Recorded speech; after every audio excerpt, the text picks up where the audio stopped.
అద్దరి దెబ్బ. ఒరే తిప్ప, తప్ప పుట్టావురా.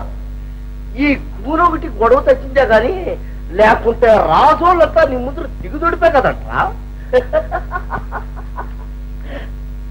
అద్దరి దెబ్బ. ఈ యాసంతో ఎల్లిళ్ళని చూసిందంటే ఎగిరి పెడేసుకుంటాను. ఎల్లే ఎల్లే ఓ ఎల్లే. ఏమొచ్చింది అంత గాఢంట పెట్టి కలుస్తున్నావు? మహారాజు బట్టలు వేసుకుంటావా? గాడిద గంట తొడిగినట్టుండది. ఏటి యాసం? యాసమేమిటి అరి మొహమా? ఇలారా చెప్తా. నేను రాను. నీ కాడ చెవిటాసం వస్తుంది. రాకపోతే పోవా? నాకే మహారాజు ఇంటి రాసు చెప్తామనుకున్నాను. మహారాజు ఇంటి రాసు అయితే చెప్పు మావా. ఇదిగో నా కాడికి రాబాక చెవిటాసం వస్తుంది. చెవిటాసం కాదులే మావా, సంపింగ్ వాసన వస్తుంది. చెప్పు మావా, చెప్పమంటుంటే. ఏం చెప్పేదే వెళ్ళి నువ్వు నా కాడికి వస్తే వల్లే మరిచిపోతాను. ఇక నోటి నుంచి మాట్లాడొస్తుంది. అయితే నేను దూరంగా ఉంటాలే. చెప్పు. ఏం జరిగిందంటే రాజోరు పొడుచు నీలోకి నిలుచుందట. గురువు గారు కొడుకు అటోగే పోయి ఈట పట్టేసుకున్నాడట. చాలే విడు. నేను ఇడవను. నువ్వు నా ప్యానర్ని నిన్నిడిచి బతకలేను అనే మళ్ళా. ఇదేనా రహస్యం? అదేంటే అంత ఆయన కూడా వెళ్తావు? ఇన్నది చాలే, నీ ఎత్తులు తెలిసాయి. ఇల్లెల్లో ఆమెను రాజు గారు ఆయన్ని రాజుపట్లు పట్టించి భువనేశ్వరి శిక్ష వేయించాలంట. అయితే దేవదత్తుడు గారు చచ్చాడా? భువనేశ్వరి శిక్ష పడ్డాడు బతుకుతాడంటే అరిముఖమా. సరే సరే, ఎవరు చచ్చినా బతికినా మన బతుకును మనం చూసుకోవాల్సిందేగా. మాత్రం అట్లా మూట తీసుకొని రేవ కాడికి బా. నేను బాయ్ కాడికి వెళ్ళొస్తా.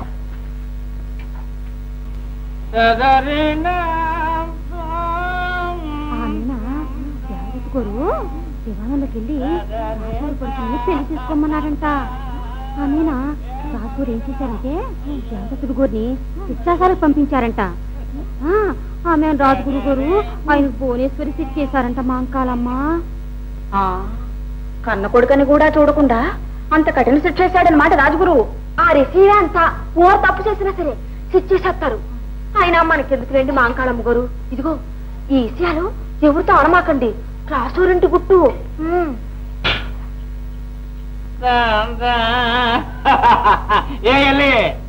ఏమంటున్నాడు మీ కూరుడు?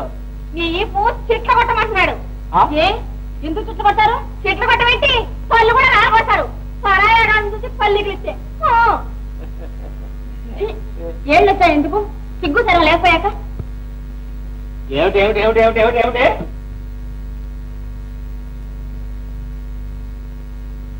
ఎవరికే సిగ్గులేంది? లేకపోతే ఆ వచ్చేపోయి ఆడవాళ్ళని చూడటం ఎందుకు? ఆ మాటలు పట్టడం ఎందుకు? చూడడం ఎందుకంటే భగవంతుడు కళ్ళిచ్చిందెందుకు? ఇలా పరాయి ఆడవాళ్ళని చూడటానికేనా? ఓసి పోవే. చూసేటప్పుడు సొంతం అయితే పరా అయితే. పరా అయితే ప్రాణాలకే ముక్కు. ఆ రాజగురు కొడుకు సంగతి విన్నారా? రాకుమార్ జోలికి పోయాట.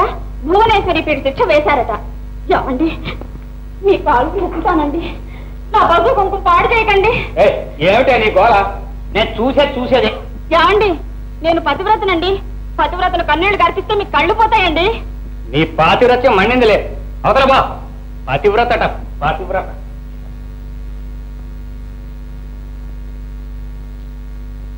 ఏ నా పాతివ్రత్యానికి ఏం తక్కువైందని? సరే చూద్దరు గాని నా పాతివ్రత్యం ఏమిటో.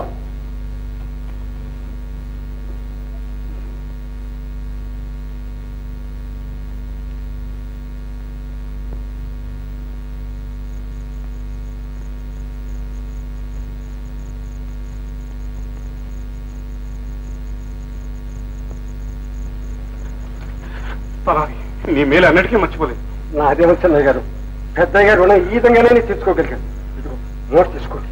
మహారాష్ట్ర వేసుకుని పెద్దయ్య గారి గురించి మనిషి వచ్చే వరకు ఇక్కడే తక్కుంది. వీటి పెడితే మాత్రం నా పని మీదకి వస్తుంది. లేదు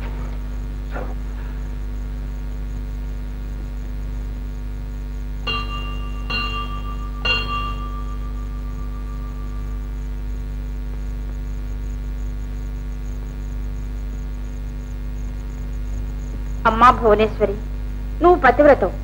తాటి పతివ్రత కోరిక తీర్చడం నీ విధి. నా మొగుడు 2 కళ్ళు పోగొట్టి నన్ను పతివ్రతను అనిపించు. నా పశువు కుంకుమ నిలబెట్టు. కుంటో గుడ్డో ఇంట్లో పడుంటాడు, సేవ చేసుకుంటాను. తల్లి, నువ్వు ఆడదానివే. ఆడదాని బాధ అర్థం చేసుకుని నాకు ఆ వరం ఇవ్వు. ఇచ్చే వరకు నేను ఇక్కడి నుంచి కదలను.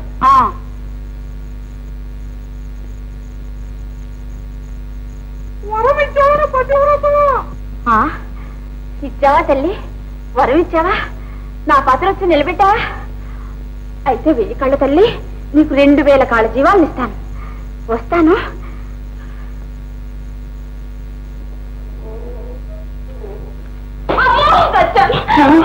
నువ్వా మాట్లాడి కుక్క అనుకున్నానే? నేను మీ కుక్కలాగా కనిపిస్తున్నానా? మొదలు కళ్ళు కనపడితేగా ఉన్నట్టుండి చూపు పోయింది. నిజంగానే? ఇవి ఎన్నేళ్ళండి? కళ్ళు కనపడక నేను ఏడుస్తుంటే ఏళ్ళు ఎడుగుతావుతే ఏళ్ళు. వచ్చే అమావాస్యకి 33. అయితే మీకు నిజంగానే కళ్ళు కనిపించట్లేదన్నమాట. అయ్యో, అందుకనే చెప్పాను నేను పతివ్రతనండి, నా చేత కన్నీళ్లు కార్పెచ్చొద్దండి అని. విన్నారా? ఇప్పుడైనా తెలిసిందా నేనెవరో? తెలుసుకున్నానే, నువ్వెవరో పూర్తిగా తెలుసుకున్నా. ఆ తర్వాతే ఇలాగే.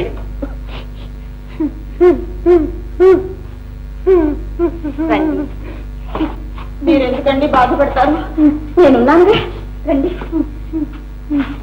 మీరు మెదలకుండా కూర్చోండి, నేను సేవ చేసుకుంటాను. నా పతివ్రతా ధర్మం నేను నెరవేర్చుకుంటాను.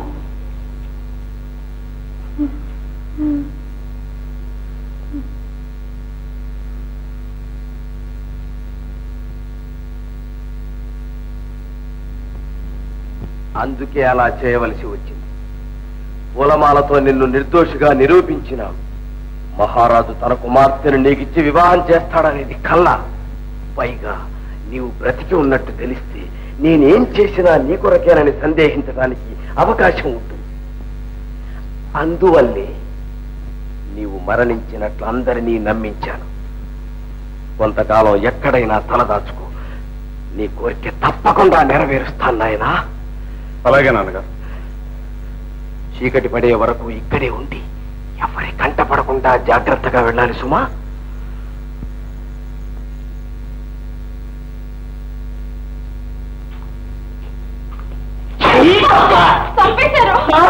నువ్వటే కుక్క ఇంట్లోంచి వెళ్ళిపోతుంది అనుకున్నాను. నాలాంటి పతివ్రతను పట్టుకుని కుక్క కుక్క అని ఎన్నిసార్లు కాళ్ళు ఎరగొట్టారండి. అయినా పడక తప్పుతుందా? పతివ్రతను పూజకెళ్ళొస్తాను. ఇల్లు జాగ్రత్త.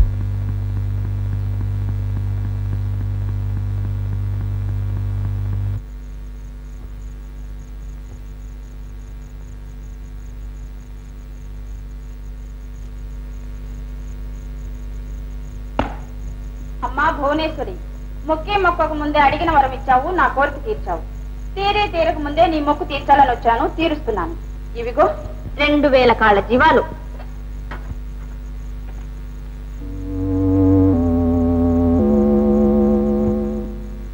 అమ్మా, నేను వెళ్ళొస్తాను.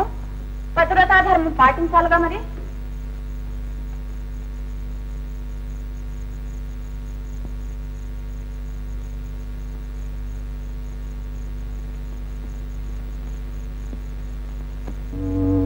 ఒకటి బండి పురుగు.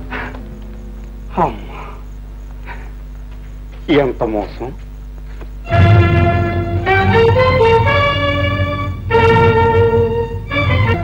ఎంత ద్రోహం! ఉండు, నీ పని చెప్తా.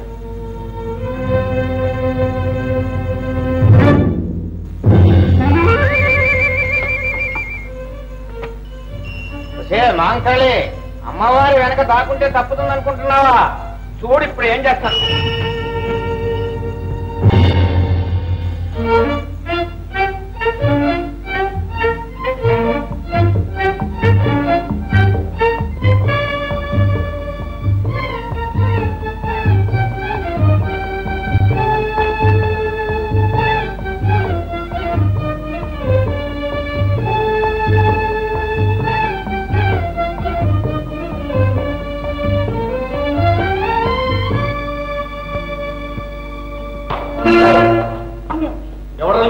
బుచ్చినండి అంటే బుచ్చికండి.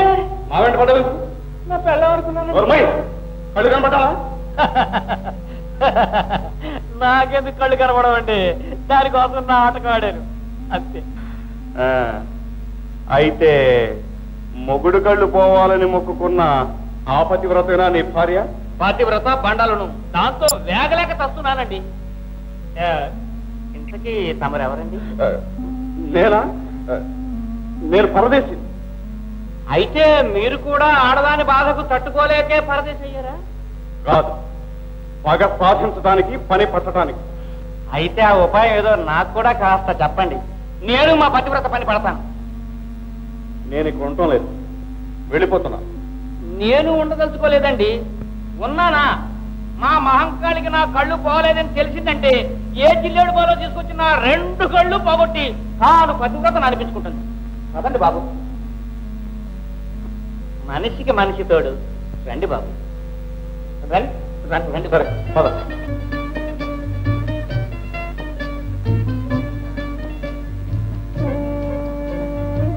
అబ్బా, ఇక నేను నడవలేను. ఇక్కడ కూర్చుంటే ఎలా? ఈ దగ్గర లేదన్నా గ్రామం ఉందేమో చూద్దాం పద.